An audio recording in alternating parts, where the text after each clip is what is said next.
हैं। वो दलित और पिछड़े वर्ग के लिए हमेशा अपनी आवाज़ उठाने वाले नेता हैं। जी हाँ, मैं बात कर रहा हूँ पूर्व जिला पंचायत अध्यक्ष राकेश बघेल की, जिन्होंने कल सपा ज्वाइन की है। आज वो मेरे साथ हैं, मैं उनसे जानूंगा और सबसे पहले उन्हें बधाई देता हूँ सपा ज्वाइन करने के लिए। राकेश जी, आपको बहुत बहुत बधाई। बहुत बहुत धन्यवाद गौरव जी, आपको और आपकी पूरी टीम को और खबर एक्सपर्ट को बहुत बहुत धन्यवाद आपको कवर करने के लिए। राकेश जी, मेरा पहला सवाल आपसे ये है कि किन चीज़ों को लेकर आपने सपा ज्वाइन की? ऐसी क्या चीज़ आपको लगी कि सपा हमें ज्वाइन करनी चाहिए? क्योंकि इससे पहले आप बसपा में थे, बसपा आपने छोड़ी और आपने अब सपा ज्वाइन की। चीज़ों को लेकर कभी नहीं पार्टी ज्वाइन करना चाहिए। मैं स्वागत करता हूँ माननीय राष्ट्रीय अध्यक्ष जी को, स्वागत करता हूँ माननीय प्रोफेसर साहब को, और श्रद्धेय नेताजी से मैं बहुत बड़ा प्रभावित था। तो किसानों के, दलितों के और ओबीसी के और जनरल सभी के नेता जिन्होंने बड़ा संघर्ष किया और संघर्ष करके अपने आप में एक स्थापित किया, पार्टी स्थापित की। मैं बहुत बहुत बधाई आपके माध्यम से पुनः देना चाहूँगा। जिस तरीके से उन्होंने संघर्ष में ये दिखाया ताकत के कि कोई एक अपने आप में निखार पैदा होता है। उन्होंने निखार करके वो देश प्रदेश में नहीं पूरे देश में एक नाम रोशन किया है।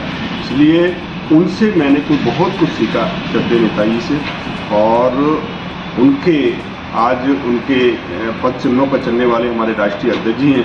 राष्ट्रीय अध्यक्ष जी ने भी बड़ा संघर्ष किया है। आज यदि पूरे देश में कह सकते हैं, पूरे प्रदेश में कह सकते हैं, रोड पर संघर्ष करने वालों में से माननीय राष्ट्रीय अध्यक्ष अखिलेश यादव जी हैं।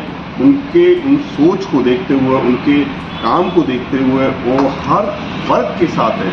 पीडीए की आपने देखा होगा, पीडीए का नाम उन्होंने दिया, चाहे पिछड़ा है, दलित है, चाहे अल्पसंख्यक है, सभी के लिए काम करने वाले ऐसे नेता कि उनकी सोच को हम धन्यवाद देते हैं। उसी सोच के साथ, उनके संघर्ष के साथ कदम मिलाते हुए मैंने सोचा और मैंने इसीलिए समाजवादी पार्टी ज्वाइन किया।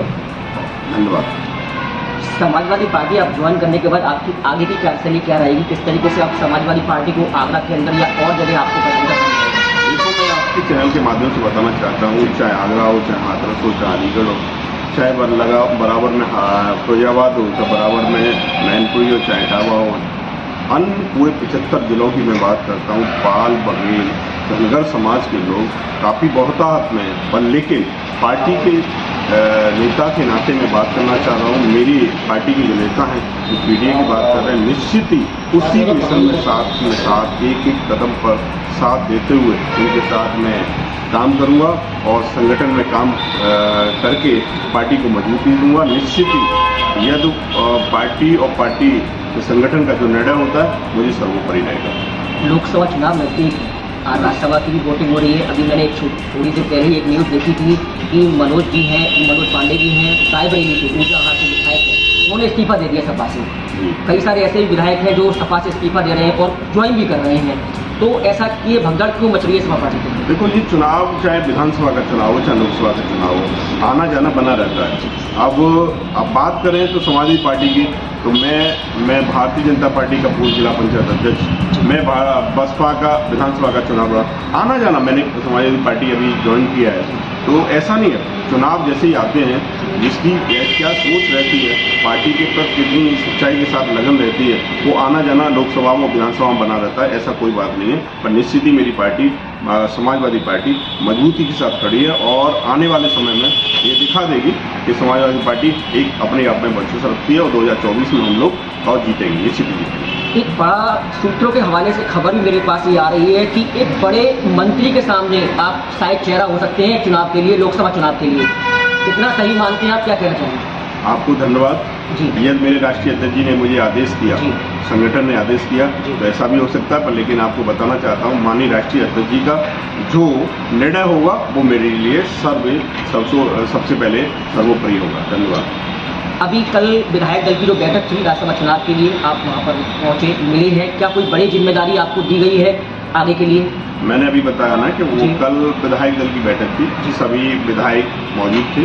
अभी आपने कहा कि जैसे वो निकल के जा रहे हैं, मुझे नहीं लगता, कल मैंने देखा तो एक एक विधायक सभी लोग उपस्थित थे, सभी विधायक उपस्थित थे और सांसद भी उपस्थित थे। माननीय राष्ट्रीय अध्यक्ष जी थे, माननीय चाचा जी थे, माननीय प्रोफेसर साहब भी थे, सभी लोग उपस्थित थे। निश्चित ही यदि पार्टी के आला कमान, मतलब हमारे राष्ट्रीय अध्यक्ष जी मुझे यदि पार्टी में जिम्मेदारी देंगे, बखूबी से उसको जिम्मेदारी को निभाऊंगा और पूरे प्रदेश में नहीं पूरे देश में पार्टी और संगठन के लिए काम करूंगा। धन्यवाद। जिस तरीके से आप दलितों के लिए, पिछड़ों के लिए, हर वर्ग के लिए आप काम करते हैं, आवाज़ उठाते हैं, देखा भी गया है कि अभी जो मुड़ी चौराहे पर जो घटना हुई उस पर भी आपने आवाज़ उठाई, पहले भी आप कई जगह आवाज़ उठाते रहे हैं, तो इसका कितना प्रभाव आपकी आगे की कार्यशैली में पड़ेगा?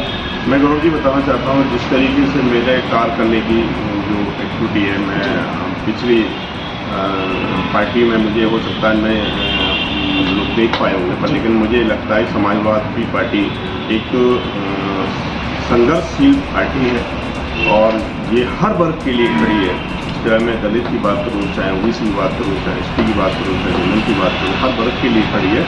जिस तरीके से मेरी कार्यशैली आपने देखा हो, चाहे नगरा बल्लू का कांड हो, चाहे मुड़ी चौराहे का कांड हो, चाहे अभी आपने रिसेंटली तमन्ना बघेल का कांड हो, चाहे बनारस में हो, चाहे शामली में हो, चाहे आजमगढ़ में हो, चाहे सुल्तानपुर में हो, चाहे जालौन में हो, चाहे मथुरा कोसी का कांड हो, मैं बताना चाहता हूँ उस जहाँ पीड़ित है मेरा हर वर्ग का कोई व्यक्ति पीड़ित है।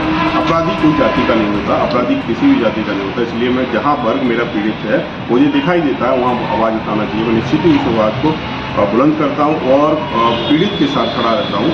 इसीलिए आप चैनल के माध्यम से मुझे संदेश देते हैं कि आप संघर्षशील हैं। धन्यवाद आपको। मैं जरूर ही इस संघर्ष को आगे बढ़ाते हुए एक एक कदम पर समाजवादी पार्टी के साथ रहूँगा, उनके साथ रहूँगा, हर निर्णय के साथ रहूँगा। धन्यवाद। जिस तरीके से आपको जिम्मेदारियां मिली, पहले आपको जिला पंचायत अध्यक्ष है, बसपा से आपने चुनाव भी लड़ा, अब सपा ज्वाइन कर ली है, लोकसभा चुनाव भी बहुत नज़दीक है, सपा पार्टी को बीजेपी कह रही है कि हम 80 सीटें यहाँ पर जीतने वाले हैं, लेकिन सपा जिस तरीके से अपना काम कर रही है, ये जिस तरीके से उन्होंने बनाया है, अब उसको ये हर वर्ग के लिए आप काम करते हैं, आवाज़ उठाते हैं, देखा भी गया है कि अभी जो मुड़ी चौराहे पर जो घटना हुई उस पर भी आपने आवाज़ उठाई, पहले भी आप कई जगह आवाज़ उठाते रहे हैं, तो इसका कितना प्रभाव आपकी आगे की कार्यशैली में पड़ेगा? मैं गौरव जी बताना चाहता हूँ, जिस तरीके से मेरे कार्य करने की जो एक्टिविटी है, मैं पिछली पार्टी में मुझे हो सकता है मैं लोग देख पाए होंगे, पर लेकिन मुझे लगता है समाजवादी पार्टी एक संघर्षशील पार्टी है और ये हर वर्ग के लिए खड़ी है। चाहे मैं दलित की बात करूँ, चाहे ओबीसी की बात करूँ, चाहे एसटी की बात करूँ, चाहे जनरल की बात करूँ, हर वर्ग के लिए खड़ी है। जिस तरीके से मेरी कार्यशैली आपने देखा हो, चाहे नगरा बल्लू का कांड हो, चाहे मुड़ी चौराहे का कांड हो, चाहे अभी आपने रिसेंटली तमन्ना बघेल का कांड हो, चाहे बनारस में हो, चाहे शामली में हो, चाहे आजमगढ़ में हो, चाहे सुल्तानपुर में हो, चाहे जालौन में हो, चाहे मथुरा कोसी का कांड हो, मैं बताना चाहता हूँ उस जहाँ पीड़ित है मेरा हर वर्ग का कोई व्यक्ति पीड़ित है। अपराधी कोई जाति का नहीं होता, अपराधी किसी भी जाति का नहीं होता, इसलिए मैं जहाँ वर्ग मेरा पीड़ित है मुझे दिखाई देता है वहाँ आवाज़ उठाना चाहिए। मैं निश्चित ही इस आवाज़ को बुलंद करता हूँ और पीड़ित के साथ खड़ा रहता हूँ। इसीलिए आप चैनल के माध्यम से मुझे संदेश देते हैं कि आप संघर्षशील हैं।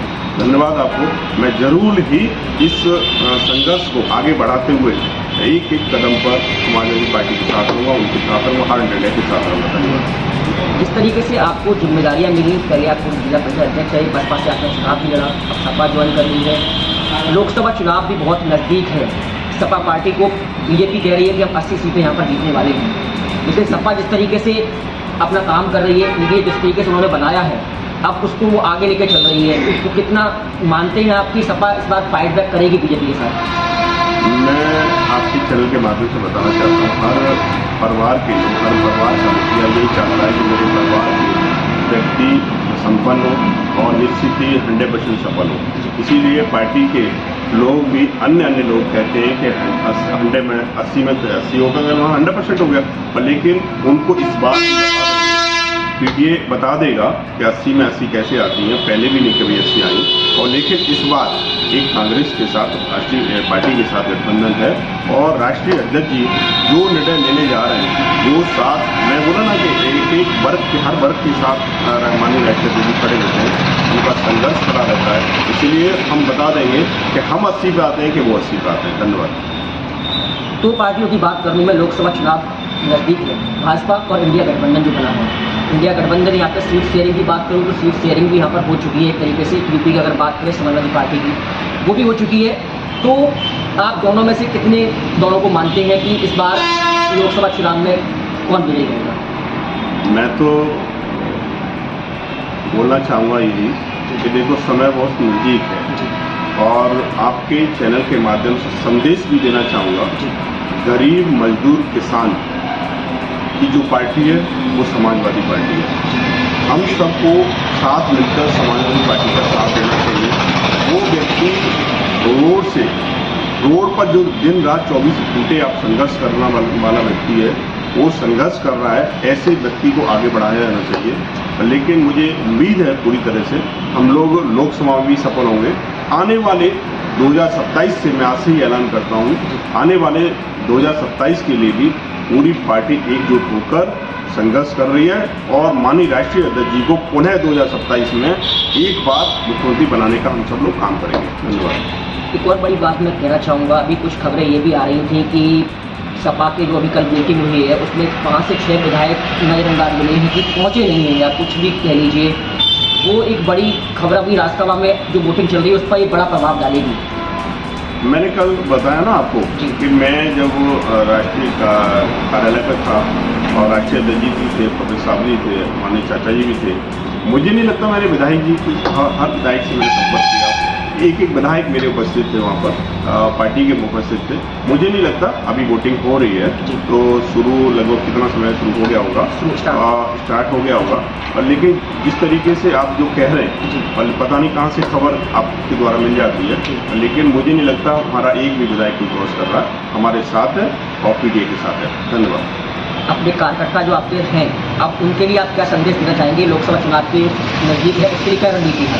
मैं अपने सभी कार्यकर्ताओं को, अपने युवा साथियों को, अपने साथियों को, पार्टी के एक ही कार्यकर्ता को, संगठन के सभी पदाधिकारियों को मैं पुनः आपको बधाई और धन्यवाद आपके माध्यम से देना चाहता हूँ।